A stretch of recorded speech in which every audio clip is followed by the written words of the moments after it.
우리 함께 말씀을 한번 찾아보겠습니다. 우리 역대하입니다. 구약성경 역대하 24장, 역대하 24장 우리 15절부터 우리 19절까지 말씀입니다.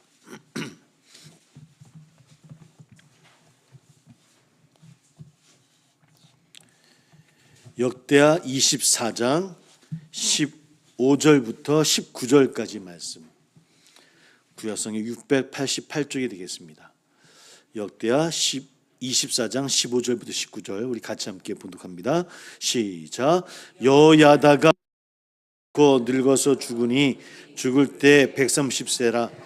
무리가 다윗성 여러 왕의 묘실 중에 장사하였으니 이는 그가 이스라엘과 하나님과 그의 성전에 대하여 선을 행하였음이더라. 여호야다가 방백들이 와서 왕에게 절하매 왕이 그들의 말을 듣고 그의 조상들의 하나님 여호와의 전을 버리고 아셀의 목상과 우상을 섬겼으므로 그 죄로 말미암아 진노가 유다와 예루살렘에 임하니라. 그러나 여호와께서 그들에게 선지자를 보내사 다시 여호와께로 돌아오게 하려 하심에 선지자들이 그들에게 경고하였으나 듣지 아니하니라. 아멘.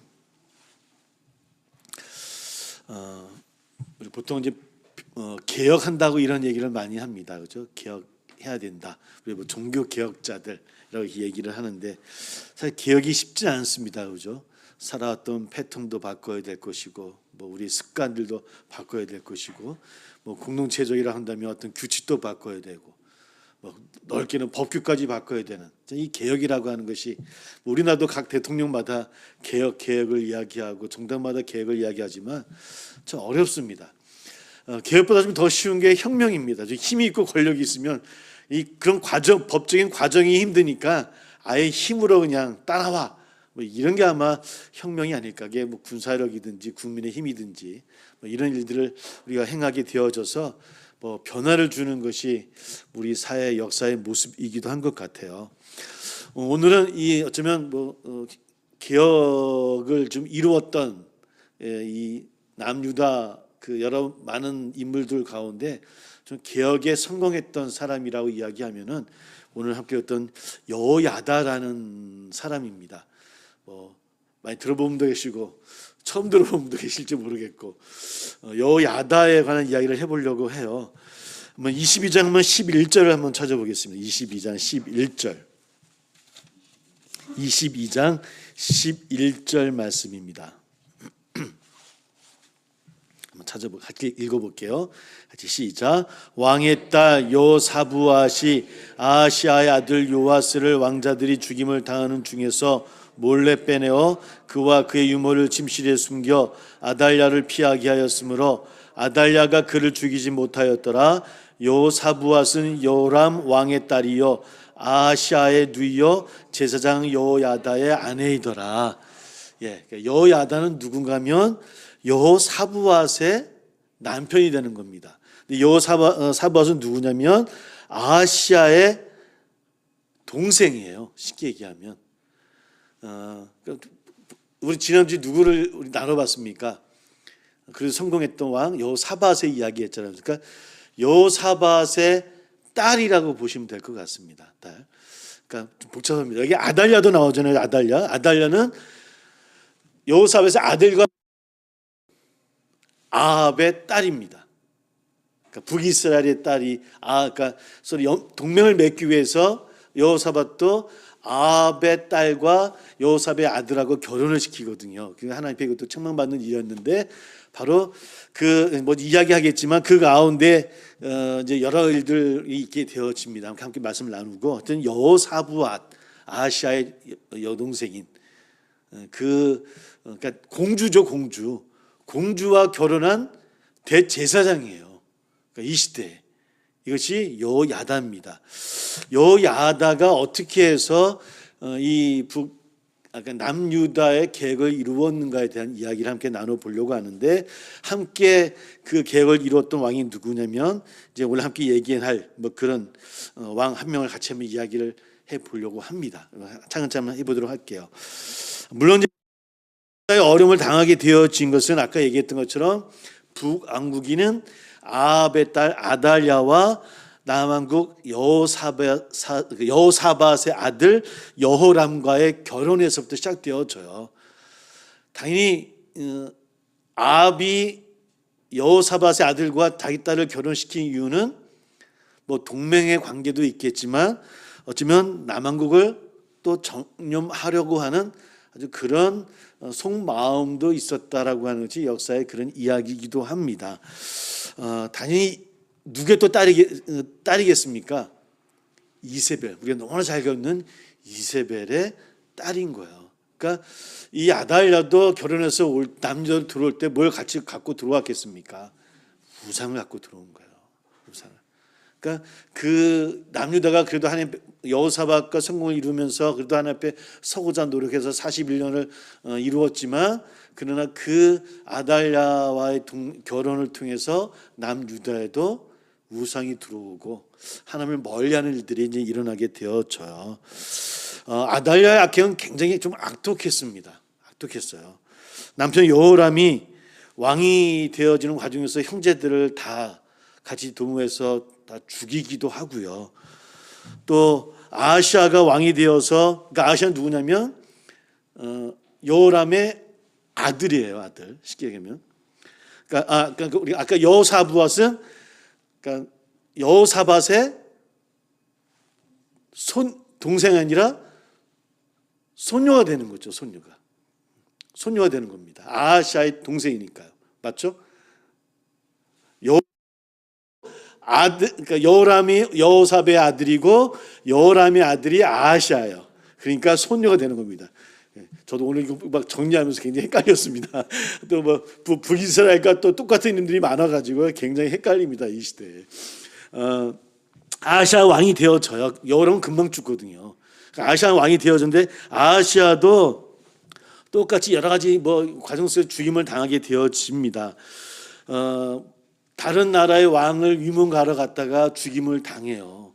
그럼 당연히 그 왕가는 왕의 여호사밧의 손자, 그러니까 여호람의 손자들이 왕이 되어져야 되잖아요, 그죠? 근데 아달랴가 그 사이에 그 여호람의 손자들을 다 죽여버려요. 그러니까 왕이 될 만한 아들들을 다 치워버려요. 그리고 스스로가 왕이 되어져 버려요. 그러니까 남왕국의 그러니까 북이스라엘의 공주였던 그 아달랴가 남왕으로 이사 와서 2대째 지난 다음에는 왕이 되어져요. 그때 나이가 한 70, 80 정도 되었을 것이다 이야기를 하거든요. 그만큼 굉장히 욕심도 많고 굉장히 아주 악독했던 그런 여인이었던 것 같아요. 뭐 자기가 앞길을 막는 모든 것들을 다 치워버리는, 권력을 위해서는 어떤 일도 행하는, 뭐 남편의 형제들뿐만 아니라 손자들 여호람의 손자들까지 싹 없애버리는 뭐 그런 아주 권력 욕심이 강했던 그런 여인이었습니다. 이런 이들 가운데서 오늘 읽었던 여호야다하고 여호사밧 두 부부가 그 손자들 가운데 한 사람을 구해요. 한 사람을, 그러니까 갓 태어난 한 사람을 구해가지고 그것을 어디로 구하게 되냐면 성전에다가 피신을 시켜요. 그러니까 아무리 악독한 시대였다 할지라도 왕도 성전에 함부로 들어가지 못하던 때거든요. 그 악이 누구였냐면 요아스예요. 요아스는 8대 왕이에요. 남왕국에. 북이스라엘도 요아스가 있어요. 북이스라엘은 그러니까 엘리야 마지막 때 이제 다셨던 왕인데 12대 왕이에요. 그러니까 두 이름이 똑같아요. 그러니까 북이스라엘의 요아스가 아니라 남왕국의 요아스. 그러니까 갓 태어난 그 아이를 여호사밧과 여호야다가 성전에다 숨기면서 그를 키우게 되죠. 몇 년 키우냐면 7년 동안 키워요. 몰래 숨겨요. 그래서 가만히 있었던 것이 아니라 그 가운데 여러 가지 준비를 했던 것 같습니다. 그 7년 동안은 당연히 아달랴를 통해서 그 나라는 우상화되어지고 피폐해지고 하나님을 떠난 나라가 되어져 가고 있는 거예요. 그런 과정 속의 남유다의 모습입니다. 사실은 이때 여야다도 나이가 한 80이 넘었을 거라고 봅니다. 오늘 이것도 말씀 가운데 몇 세에 죽었다고요? 130세 때 죽었다라고 표현되어져 있는데 아마 한 80이 넘었던 90 가까운 나이였을 것이라고 예상을 해요. 사실 그 나이 정도 되면 어떻습니까? 보통 사랑한다면 내가 이렇게 살아왔는데 뭘 나라를 걱정하고 할까? 그냥 넘어갈 수도 있겠지만 여호야다는 그러지 않았던 것 같습니다. 말씀 앞에서 우리 또 나누겠지만 늘 말씀을 잊지 않았던 사람이고 다윗의 왕가에서 왕이 이어져야 된다라고 하는 하나님 말씀을 잊지 않았던 제사장이었어요. 그래서 그 왕의 핏줄을 지키는 일을 행하게 되어집니다. 그러면 23장 1절을 한번 함께 읽어보겠습니다. 23장 1절 같이 읽어볼게요. 같이 시작. 제7년에 여호야다가 용기를 내어 백부장 곧 여로함의 아들 아사랴와 요하난의 아들 이스마엘과 오벳의 아들 아사랴와 아다미야세야와 시그리의 아들 엘리사밧 등과 더불어 언약을 세우매. 제7년에 여호야다가 뭘 내었다고요? 용기를 내어서라고 기록하고 있어요. 그러니까 쉬운 일이 아니었다라는 만증입니다. 어려운 일이었다고 하는 거예요. 그러니까 아달랴는 인물이 굉장히 포악한 여왕이란 말이에요. 굉장히 약독했던. 그러니까 아마 어떤 계획을 준비하는 것이 쉽지 않았음에도 불구하고 용기를 내었다라고 누구와 함께 백부장과 여러 가지 함께 왕가의 인물들과 같이 7년 동안 준비를 했던 것 같아요. 뭘요? 다시 나라를 세우기 회복시키기 위한 일들을 아마 이 요시야를 키우면서 준비를 했던 것 같습니다. 누구를 왕으로 세우기 위해서? 다시 요아스. 요시야, 요아스 자꾸 헷갈리는 저도 요아스를 왕으로 세우기 위해서 7년 동안 준비를 한 거예요. 백부장과 함께했다고 하는 것은 군사력도 좀 준비했다는 이야기고요.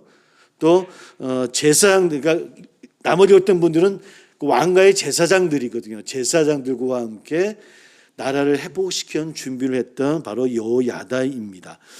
그리고 2장부터 11장까지가 바로 그런 과정을 우리에게 이야기를 해요. 7년간 치밀하게 준비를 했던 것 같고요. 또 때를 기다렸던 여호야다입니다. 그러면 24장 1절 한번 볼게요. 24장 1절. 우리 읽었던 말씀이긴 하지만 같이 읽어봅니다. 같이 시작. 요아스가 왕위에 오를 때 나이가 7세라 예루살렘에서 40년 동안 다스리니라. 그의 어머니의 이름은 시비하여 부엘사바 사람이더라. 요아스가 몇 세 때요? 7살 때. 이때 여호야다가 이제는 다시 아달랴를 물리치고 나라를 회복하는 때예요. 그리고 몇 년간이요? 40년 동안 왕의 자리를 지킵니다. 전에 얘기했던 것처럼 왕의 자리가 길다고 하는 것은 그래도 하나님과 함께 했던 기간이 있었다라고 하는 의미라고 말씀을 드렸어요. 그러니까 오랫동안 그 나라를 이끌게 되어져요. 어쩌면 그냥 그 세월을 정리할 때일 것 같기도 하지만 여호야다는 말씀 앞에 섰고 또 하나님의 명령을 지키고자 노력했고 또 어려운 가운데서 용기를 어려운 일이지만 그러나 하나님의 일을 도모했던 여호야다였습니다. 그 말씀을 쭉 2절부터 23장 2절부터 10절 말씀을 쭉 읽어보면 이제 더불어 계속해서 그 사람들 함께 우리 한번 다시 23장 1절 끝부분을 볼게요. 끝부분에 더불어 언약을 세우매라고 이렇게 기록되어져 있어요. 그죠? 더불어 언약을 세워요. 그러니까 함께 그들과 함께 동역자들을 함께 하나님의 언약을 세우고 말씀 앞에 세운 일들을 하나하나 이루어지게 되어집니다. 그리고 마침내 11절 읽어보겠습니다. 11절 같이 읽어볼게요. 시작. 무리가 왕자를 인도해내어 멸관을 씌우며 율법책을 주고 세워 왕으로 삼을세 여호야다와 그의 아들들이 그에게 기름을 붓고 이르기를 왕이여 만세수를 누리소서 하니라. 결국은 요아스를 왕으로 세웁니다. 이 모든 과정이 여호야다도 자기의 욕심대로 행하지는 않았어요. 아까 말씀드린 늘 말씀 위에 서 있는 제사장으로 말씀을 드렸죠. 또 앞으로 가볼게요. 3절입니다. 3절 또 읽어볼게요. 23, 3절 시작. 온 회중이 하나님의 전에서 왕과 언약을 세우매 여호야다가 무리에게 이르되 여호와께서 다윗의 자손에게 대하여 말씀하신 대로 왕조가 즉위하여야 할지니.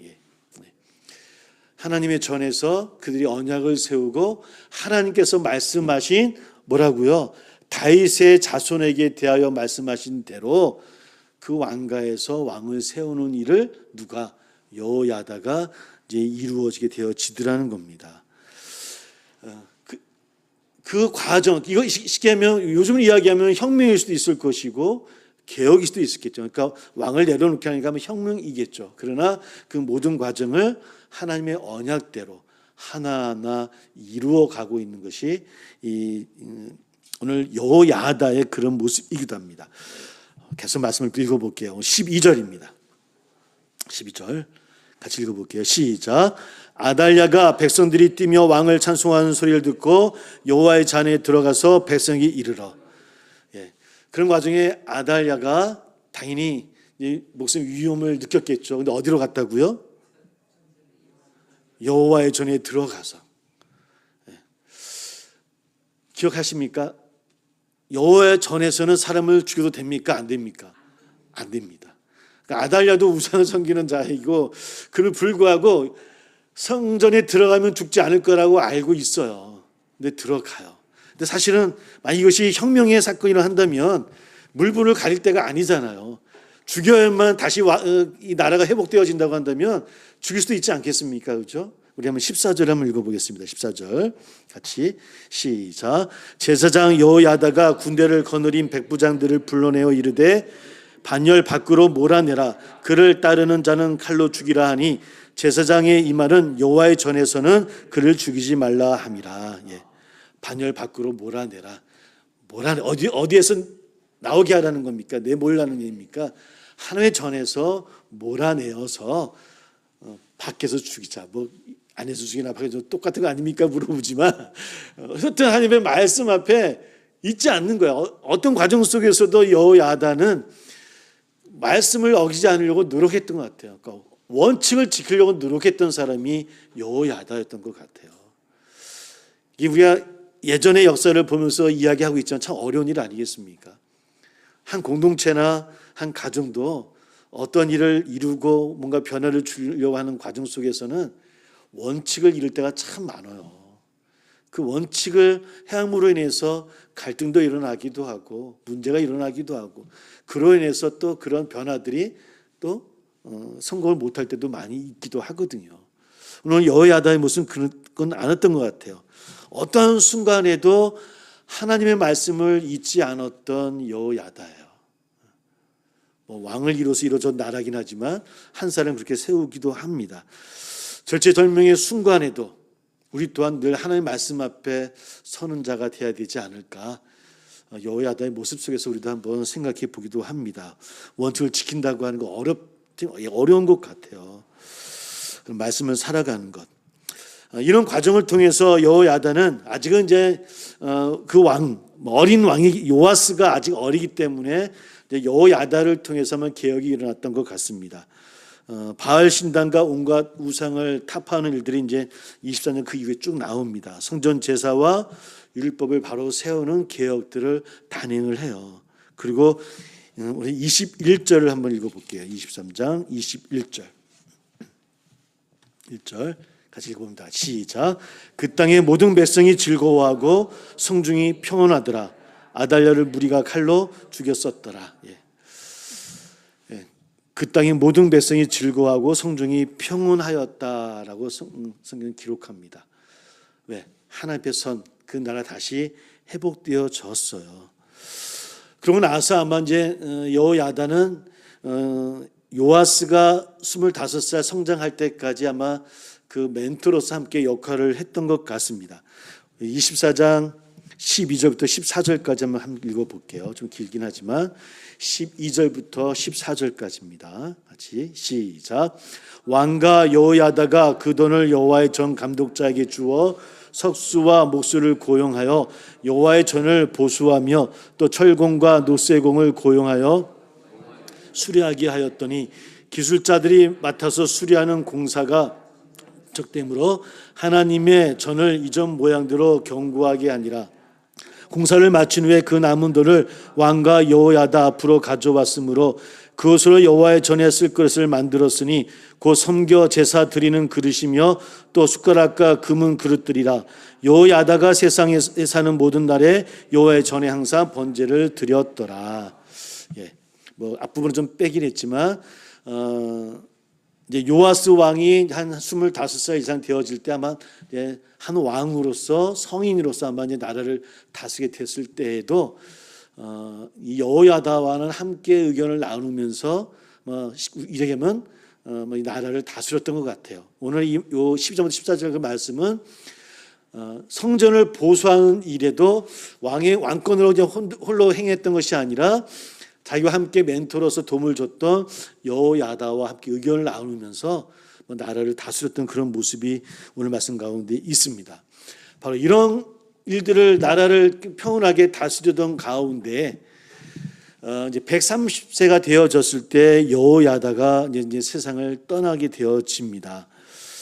여호야다는 이제 왕은 아니었지만 그러나 나라가 우상의 모습으로 변화되어질 때 나라를 회복하는 일에 큰 역할을 했고 그 가운데서도 하나님의 말씀 앞에 서고자 노력했고 그 말씀대로 다윗의 왕가에서 왕이 이어지도록 왕을 세웠던 그런 하나님의 종이었고 그래서 많은 백성들이 그를 좋아하고 사랑했던 것 같아요.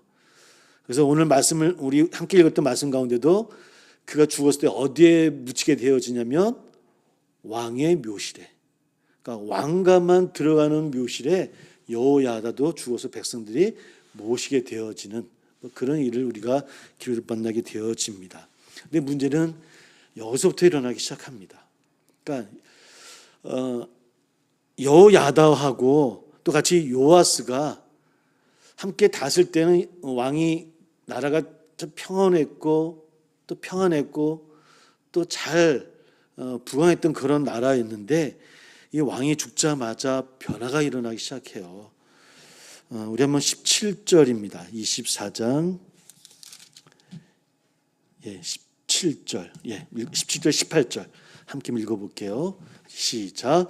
여호야다가 죽은 후에 유다 방백들이 와서 왕에게 절하매 왕이 그들의 말을 듣고 그의 조상들의 하나님 여호와의 전을 버리고 아셀의 목상과 우상을 섬겼으므로 그 죄로 말미암아 진도가 유다와 예루살렘에 임하니라. 그러니까 여호야다가 죽은 후에 몇 년이 된지는 기록되어 있지 않아요. 그러니까 아주 오랜 후는 아니었던 것 같아요. 쭉 말씀 읽어와도 길어야 한 1년 정도. 근데 그 여호야다가 죽자마자 뜻밖의 이 요아스 왕이 뜻밖의 변화가 일어나는 거예요. 뭐라고 지금 성경이 이야기합니까? 유다 방백들이 왔어요. 유다 방백은 누구였겠습니까? 아달랴가 살아있을 때 그 밑에서 신하로 있었던 사람들인 거예요. 그 중에 다 죽지 아마 처형하지 못했고 살아있던 사람들이 숨어있지 않았겠습니까? 그죠? 소리를 내지 않았고 아마 숨기고 있었던 것 같아요. 그러다가 그들이 이 왕 앞에 나타납니다. 왕에게 절하매. 이 절하매라는 단어가 영어성에 다른 원문 가까운 그 번역된 책들을 보면 아첨하다라는 의미를 갖고 있는 단어를 많이 사용해요. 왕을 위해서 높여주기도 하고 간신적인 이야기를 한다는 뜻이에요. 왕에게 절하매 왕이 그들의 말에 혹한 거예요. 맞아, 내가 그런 왕이지. 왕이시여라고 막 얘기했던 것 같지 않겠습니까? 그러니까 이 요아스 왕이 스스로 생각한 겁니다. 맞아, 내가 훌륭한 왕이야. 내가 괜찮은 왕이었구나. 여호야다가 도와줘서가 아니라 맞아, 내가 이룬 거야. 이런 생각들이 왕의 마음속에 교만한 마음을 주지 않았을까라고 추측해 볼 수 있을 것 같아요. 그렇지 않고 이렇게 변할 수가 없잖아요. 그 말에 그가 흥분되어지고 18절을 보니까 뭐라고 합니까? 그 우상을 다시 들어와요. 여호와의 전에 그 이스라엘 땅에 아셀의 목상과 우상을 섬기는 요아스 왕이 되어져요. 너무 놀라운 사건인 거예요. 사실은 여호야다와 함께 하나님의 나라로 회복했던 그 왕이었음에도 불구하고 그 몇 마디, 그 반백들의 몇 마디에, 아니 그들의 아첨에 그가 자신의 교만함으로 빠지고 그 교만함은 나라를 뒤흔들고 있더라는 겁니다. 그런 변화된 모습이 오늘 10절 18절에 있어요. 다시 우상에 빠집니다. 다시 어려운 가운데 있게 되어져요. 선지자들이 경고하기도 합니다. 우리 한번 19절 볼게요. 19절 제가 읽어드릴게요. 그러나 여호와께서 선지자를 보내사 다시 여호와에게 돌아오게 하려 하심에 선지자들이 그들에게 경고하였으나 어떻게 했다고요? 듣지 아니하였더라. 듣지 아니하였더라. 이제 하나님의 말씀을 듣지 않습니다. 그것뿐만 아니라 20절 21절 한번 읽어볼게요. 20절 21절 같이 시작. 이에 하나님의 영이 제사장 여호야다의 아들 스가랴를 감동시키심에 그가 백성 앞에 높이 서서 그들에게 이르되 하나님이 이같이 말씀하시기를 너희가 어찌하여 여호와의 명령을 거역하여 스스로 형통하지 못하게 하느냐 하셨나니 너희가 여호와를 버렸으므로 여호와께서도 너희를 버리셨느니라 하나 무리가 함께 꾀하고 따라 그를 여호와의 전뜰 안에서 돌로 쳐 죽더라. 무리가 함께 꾀했다 그랬어요. 그 무리가 누구였겠습니까? 유다의 방백들입니다. 이야기했던. 근데 어디서 죽였다고요? 성전에서. 성전에서. 제물을 드리는 곳에서. 하나님의 전에서 사람을 죽여요. 이게 지금 이스라엘 백성의 모습이에요. 지금 요아스의 모습이에요. 잘할 것 같았는데 여러분 몇 주간 지금 계속 역다 말씀을 나누고 있는데 잘한 왕도 있고 못한 왕도 있지만 똑같은 패턴 아닙니까? 처음은 좀 잘하다가 그 마음속에 교만이 들어가고 욕망이 커지면서 변화되어지고 여호사밧도 훌륭한 왕이었잖아요. 41년 동안. 그러나 오늘 말씀은 그가 나중에 어떻게 죽었는지 기록을 안 해요. 기록을 안 해요. 왜 이런 패턴이 계속 이어지고 원칙처럼 꼭 무슨 수학 공식처럼 왕은 이래야 돼 라는 것처럼 처음엔 잘했다가 나중에 그 욕심에 빠져서 선지자들의 이야기도 듣지도 아니하고 처참한 죽음으로 가는 왕들. 오늘 요아스도 그러고 있다라고 하는 거예요. 강성해지니까 부강해지니까 그 마음에 교만이 들어갔는지 모르겠어요. 교만해졌고요. 그리고 하나님의 말씀을 듣지 않더라. 듣지 않더라. 왜 그럴까? 왜 그럴까요? 물론 이것이 먼 옛날에 이 유다의 왕들뿐만이겠습니까? 오늘 우리도 마찬가지 아니겠습니까? 우리 안에도 많은 것을 보게 되었지만 조금만 우리가 좀 커지고 연륜이 쌓여지고 좀 덩치가 커지면 언제부터 우리는 왕이 되어져요. 뭐 다른 왕들은 그렇다 치고 오늘 이 요아스는 또 왜 그랬을까 한번 생각을 해봤어요. 우리가 여호야다를 좋은 이미지로 얘기 나누긴 않았지만 저도 말씀을 묵상하는 것 가운데 첫 번째는 여호야다도 좀 실수하지 않았을까. 그가 죽기 전까지 요아스와 함께 이야기를 나누며 나라를 다스렸지만 그가 좀 성인이 되어졌을 때 좀 홀로 서기를 좀 훈련시켰으면 좋았을까. 갑자기 그가 죽게 되어졌고 그 여호야다의 빈자리가 요아스가 멘붕이 온 상태는 아니었을까. 그러다 아첨하는 그 간신들의 이야기에 자신을 제대로 보지 못하고 자신이 교만함에 빠졌던 것은 아니었을까라는 좀 그런 생각을 스스로 좀 해봤습니다. 김동호 목사님께서 젊었을 때입니다. 젊었을 때 생사를 건 교회 개혁이라는 책을 내신 책이 있어요. 생사를 건 교회 개혁. 그 책 내용을 두 가지로 요약하면 첫 번째는 그분은 우리 이제 이 웨슬리 계통이 아니라 이제 저쪽 계통이니까요. 삼권 분립이 일어나야 된다. 그러니까 교회에 그것은 교회 당의 직원의 총회. 그러니까 뭐 노예라 그러네 저쪽은. 그러니까 이 세 조직이 분권돼야 돼. 서로가 견제 그런 조직이 되어져야 된다. 그러니까 아마 그 목사님 보시기에는 총회에서 이래라면 그냥 다 우르르 총회가 실수를 하더라도 다 따라가 버리는 이런 형태. 교회가 당해서 이거야라고 하는데 이것이 잘못된 길로 가는데도 교인들은 우르르 따라가야 되는 그런 모습들. 이 모습이 교회가 건강하지 못한 모습으로 갈 수 있다라고 아마 경고의 이야기였던 것 같아요. 저도 그 말씀을 좀 동감합니다. 동의하는 것 같아요. 우리가 좀 그런 견제의 모습들이 우리 가운데 있을까? 우리 교도 그렇지 않겠습니까? 저는 장로님들이 이렇게 합시다 그러면 아마 성도님들이 뭐라 하면 아무도 안 계실 것 같아요. 근데 이런 모습들이 있는 것 같아요. 서로 하나님 말씀 앞에 올바르게 서로 견제할 수 있는 조직이 되어야 되지 않을까. 우리 이번에 10월 27일 날 모임 막 광고합니다. 200만 모이자. 기장, 고신, 예장 통합 이 부분들이 이제 준비하시고 아마 주 되시는 분들은 오정현 목사하고 수영역교 손보현 목사죠. 손보현 목사가 이제 주축이 되어서 그 모임을 갖는 것 같아요. 손보현 목사님이 설교하는데 그런 얘기를 했습니다. 그 기도회를 반대하는 사람은 악마고 사탄이고 바퀴벌레고 이완용이다 그랬어요. 제가 다른 거는 못하겠어요. 근데 바퀴벌레는 될래요. 되더라도 할 수는 해야 될 것 같아요. 아무리 주축이 끼러 간다 하더라도 아니라는 소리들을 받아들일 수 있는 좀 포용력이 우리 기독교 교회가 없지 않을까 뭐 이런 생각을 좀 해보게 되어졌는데 그런 이야기 여호야도도 그런 모습이 있지 않았을까 하는 생각이 들기도 하고 또 한 가지 김동호 목사님이 하나 더 얘기한 것은 그 계획을 하면서 원로 목사제를 폐지해야 된다라고 얘기를 해요. 원로 목사제를.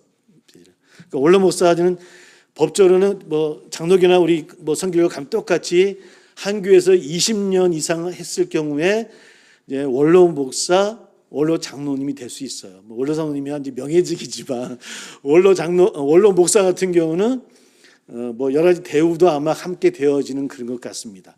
요즘 뭐 총회들마다 목사 은퇴 여하도 뭐 더 연장해 달라고 했다가 다 빠꾸당하시긴 해서 다행이다 싶긴 하지만 그분이 그 책 가운데 그런 얘기도 했던 게 기억이 나요. 그 원자를 멀 원자로 바꿔야 된다고. 그러니까 원로 목사 되면 멀리 가야지 가까이 있으면 안 된다. 뭐 이런 얘기를 했던 것 같은데 그 생각이 좀 났어요. 여호야야도 조금 원로가 되어졌을 때 좀 물러나서 요아스 왕에게 또 그 신하들에게 나라를 다스릴 수 있도록 좀 놓았으면 어땠을까? 정말 잘못 갔을 때는 좀 조언을 할 수 있다 할지라도 좀 놓았다고 한다면 더 훌륭한 왕이 되어질 수 있지 않았을까? 오늘 좀 그런 생각을 오늘 말씀 가운데 해 보았고요. 또 한 가지는 뭐 당연히 요아스 자신의 교만의 착각이었던 것 같습니다. 내가 다 했노라고 하는 것, 나의 지혜로 이루었다라고 하는 것, 내가 다 이루었다라고 하는 그 유다 방백들의 이야기들이 아마 그 스스로도 교만의 착각으로 빠뜨렸던 것은 아니었을까? 우리 또한 그럴 때 많지 않겠습니까?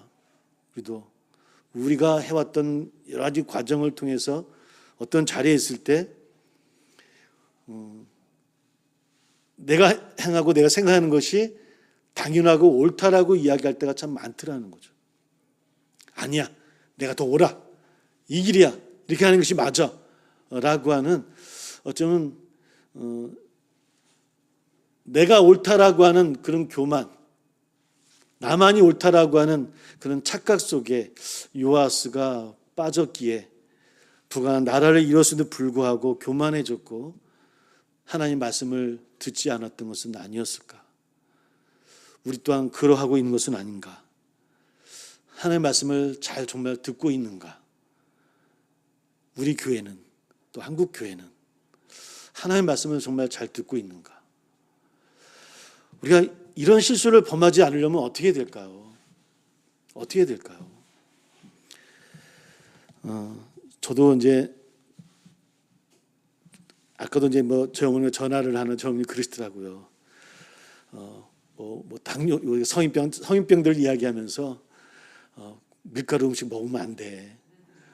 라면은 밥은 절대 먹어서는 안 돼. 뭐 이런 얘기를 해요. 이런 걸 잘 식단을 잘 지켜야만 몸무게 유지하고, 그죠? 그것이 내 삶의 습관이 되어져야만 내가 건강하지 않겠습니까? 그죠? 어느 날 갑자기 한다고 건강해지는 게 아니잖아요. 그죠? 늘 그것이 내가 그냥 살아가는 것처럼 습관화되어졌을 때 내 건강을 유지할 수 있는 것 같아요. 신앙도 마찬가지입니다. 우리 신앙의 삶이라고 하는 것이 늘 하나님의 말씀 앞에 서고 말씀을 읽고 예배하고 기도하며 서로 이야기 나누고 서로 말씀을 묵상하고, 이것이 우리 삶 가운데 그냥 습관화되어져야 되는 거예요. 우리 삶이 되어져야 돼요. 그래서 늘 그 질문, 정말 주님이시라면 어떻게 하셨을까라는 그 질문이 우리 삶 가운데 매일매일 일어나야 될 것 같아요.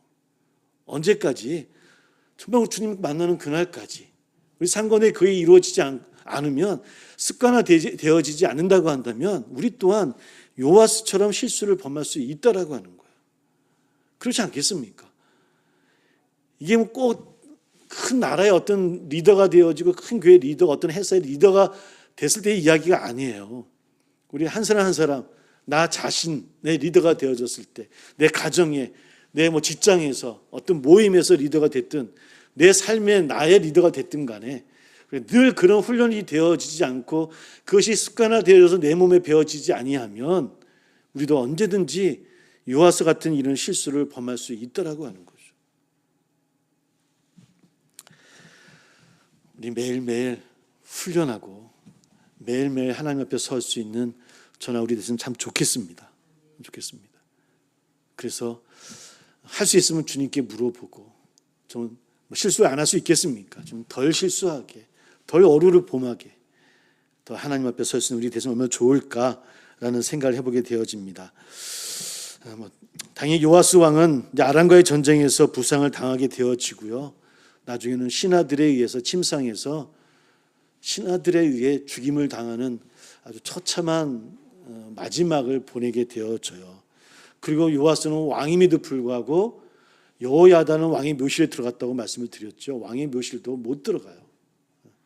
이게 요아스의 왕의 모습이에요. 그저 여호야다의 능력에만 의존했던 요아스의 모습을 보면서 우리의 모습을 되돌아보게 되어집니다. 우리는 어떤 모습으로 또 어떻게 하나님 앞에 서야 될 것인가? 다시 한번 질문해보고, 아주 작은 거라도 늘 하나님 앞에 매일매일 훈련하며 나갈 수 있는, 그래서 하나님과 함께 기뻐할 수 있는 그런 저나 우리 새앙의 성도님들이 다 되어지시기를 주의 이름으로 축복을 드립니다. 함께 기도하겠습니다. 네, 요아스를 통해서 스스로 우리의 신앙과 역량을 채워가야 되는 그런 배움을 늘 잊지 않아야 되겠다라고 하는 생각을 또 고백을 해보게 되어집니다. 우리 여호야다가 어떠한 상황 속에서도 말씀 앞에 늘 섰던 모습처럼 우리도 그러하기를 소망한다라고, 또 요아스의 실수를 범하지 않도록 주님 만나는 그날까지 늘 주의 말씀 앞에서는 저희들 될 수 있게 해달라고 함께 기도하고, 또 각자의 기도 제목이 있는 줄 압니다. 함께 기도함으로 나가는 이 시간 되기를 소망합니다. 우리 주여, 입술을 함께 부르시며 기도하겠습니다.